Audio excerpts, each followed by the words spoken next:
कुछ समय पूर्व दिल्ली के रोहिणी में मेरा कार्यक्रम चल रहा था। मैं कर्मफल व्यवस्था आदि के विषय में ही चर्चा कर रहा था। एक बुजुर्ग व्यक्ति ने खड़े होकर इस विषय से संबंधित मुझसे 2 प्रश्न किए थे। प्रथम प्रश्न, कर्म करना आदमी के हाथ में है ही नहीं। जो कुछ रहा है सब भगवान की लीला है, वही कर्म करवाता है। उत्तर, यदि आप ध्यान से सुनते तो ये बात मेरी पहली कही बातों में आ गई थी। चलिए पुनः दूसरे शब्दों में समझते हैं। कोई कुत्ता बराक ओबामा का बन गया और कोई कुत्ता सड़क पर अपाहिज घूम रहा है। यह सब कर्म के अनुसार है। एक ही बाप के चारों बेटे अलग अलग हैं क्योंकि वो उनके कर्म तथा स्वभाव थे पिछले जन्म के। अब जैसे आप कर्म करोगे उनके फल आपको आगे मिलेंगे। कुछ कर्मों के फल यही मिल जाएंगे, कुछ के अगले जन्म में। जैसे बिना बुद्धि के तथा बिना परीक्षण किए आप नकली दूध पी लोगे तो उसका फल तुरंत स्वास्थ्य खराब होकर मिल जाएगा। अब जिसने वह नकली दूध दिया उसको उसका फल तुरंत नहीं मिलेगा। किए हुए कर्म से बच कोई नहीं सकता है। कोई लंगड़ा हो जाएगा, कोई राजा, कोई रंग। यह सब हमारे ही कर्मों के अनुसार फल मिलते हैं। यदि हम कर्म करने वाले ना हो तो सब राजा ही राजा होने चाहिए या सब दरिद्र ही दरिद्र होने चाहिए। ध्यानपूर्वक समझिए कि यदि हमारे कर्मों के अनुसार फल नहीं मिला तो ईश्वर अन्यायकारी हुआ कि नहीं। यदि सब कुछ ईश्वर की लीला है तो क्या बलात्कार भी ईश्वर ही करवा रहा है? दूसरे सब पाप संसार में हो रहे हैं, वह सब भी ईश्वर ही करवा रहा है। तो सज़ा भी ईश्वर को ही मिलनी चाहिए। फिर क्यों कोई अपाहिज पैदा होता है? क्यों किसी को अधिक दुख तथा किसी को अधिक सुख है? यह सब पूर्णतः न्यायकारी व्यवस्था है, अर्थात सभी को अपने किए हुए कार्यों का ही फल मिलता है।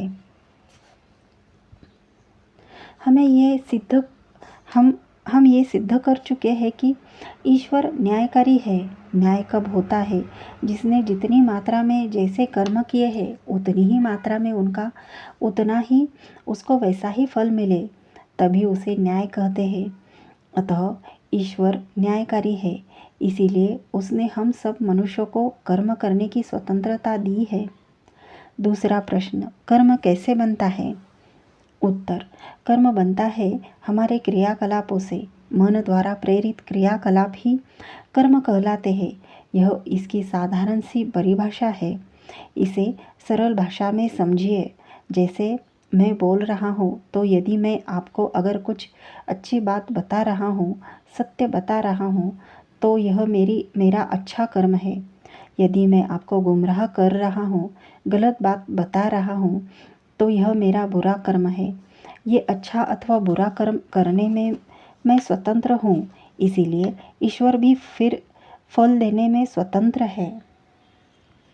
यदि अच्छा किया तो ईश्वर उसका अच्छा फल मुझे देगा। यहाँ ईश्वर ने अन्याय बिल्कुल नहीं किया। हमें बुद्धि इसीलिए दी गई है ताकि हम प्रत्येक कर्म बुद्धि से भला बुरा, सुख दुख, हानि लाभ आदि विचार करके ही करेंगे। तीसरा प्रश्न, क्या मनुष्य से अच्छे बुरे सभी कर्म ईश्वर ही करवाता है? वैसे तो संक्षेप में ये विषय मैंने पहले ले लिया है, किंतु इसको थोड़ा गहनता से समझाने का प्रयत्न करता हूँ ताकि आपके ज्ञान में वृद्धि होवे। सज्जनों, एक वो लोग हैं जो भगवान को नहीं मानते हैं, ऐसे लोगों को नास्तिक बोलते हैं। दूसरे वो लोग होते हैं जो ईश्वर को मानते तो है लेकिन एक बहुत ही घटिया प्रकार की परंपरा को लेकर आगे बढ़ते हैं। अलग अलग सभी मत पंथ संप्रदायों में ऐसे खतरनाक लोग हैं।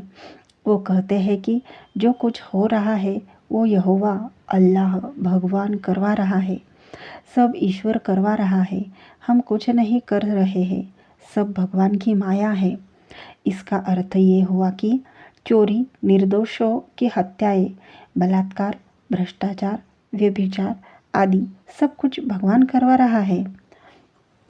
मनुष्य ने अपनी बुराइयों के बचाव का बहुत अच्छा उपाय निकाला है, किंतु यह उपाय सच में काम नहीं करता है, क्योंकि इन सब बुराइयों और झूठ का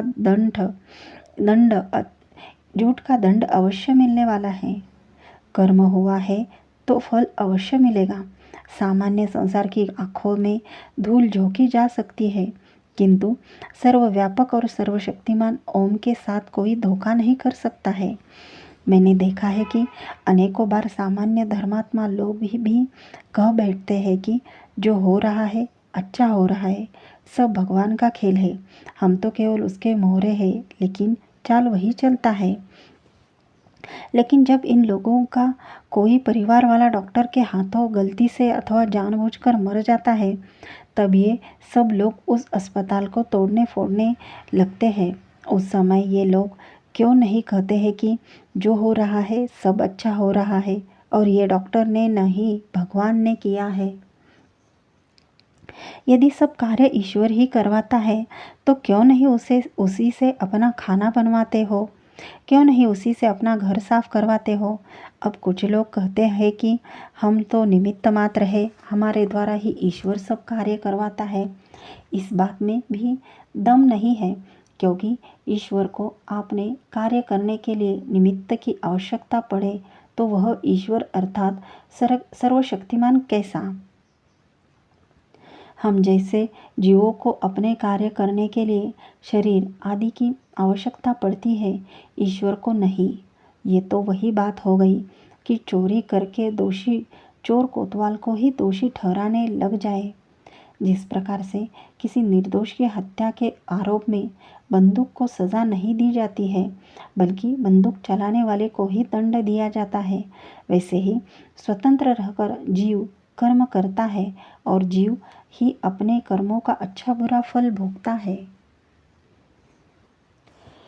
विचार करके देखिए, कर्म करने की स्वतंत्रता के इस सिद्धांत को तोड़कर कुछ स्वार्थी लोगों ने कैसे सनातन धर्म को मलिन करके छोड़ दिया है।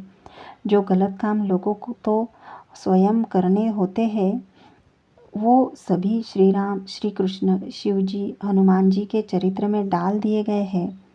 ग्रंथों में मिलावट की गई, नए नए ग्रंथ रचे गए और समाज में प्राचीन कहकर स्थापित कर दिए गए। सबके सब गलत कार्य महान योगी, ऋषि, महर्षियों, महापुरुषों तथा ईश्वर पर लगा दिए गए ताकि उनकी बुराई छुप सके। कितना सरल होता है स्वयं को बदलने की अपेक्षा दूसरों को बुरा बताकर अपनी बुराई का बचाव करना। यह आप मेरे ऊपर के कथन से भली भांति समझ सकते हैं। कुछ लोग जानते होंगे कि प्रत्येक 7 से 10 वर्षों में शरीर के पूरे सेल्स बदल जाते हैं, अर्थात हमारा शरीर हर 7-8 वर्षों में नया हो जाता है। जब यह सेल्स बदलने की और बढ़ने की प्रक्रिया धीमी हो जाती है अथवा रुक जाती है तो बुढ़ापे के कारण मनुष्य शरीर का अंत हो जाता है। हमारे सेल्स बदलने के साथ ही साथ हमारा शरीर तो पूरा का पूरा नया हो जाता है, किंतु कौन सा वह तत्व है जो इस शरीर में रहकर इस शरीर को निरंतर चलाता रहता है। वेदों में उसे ही आत्मा कहा है, अर्थात वह मैं ही इस शरीर में एक स्थान पर स्थापित होकर इसे चलाता है। जैसे इस शरीर के द्वारा हम एक स्थान पर बैठकर बहुत बड़े हवाई जहाज को चला सकते हैं, एक स्थान पर बैठकर बहुत बड़ी रेलगाड़ी को चला सकते हैं, ट्रक को चला सकते हैं।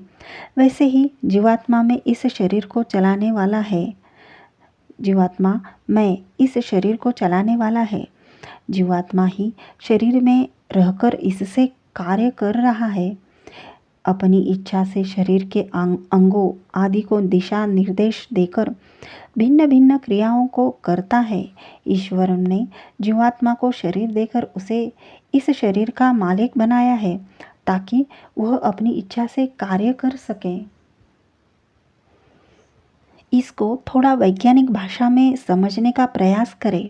जब शरीर को मृत शरीर कहते हैं तब भी शरीर के सेल्स जीवित होते हैं। वो सेल्स अचानक से नहीं मरते हैं। वो 24 से 48 घंटे तक जीवित रहते हैं।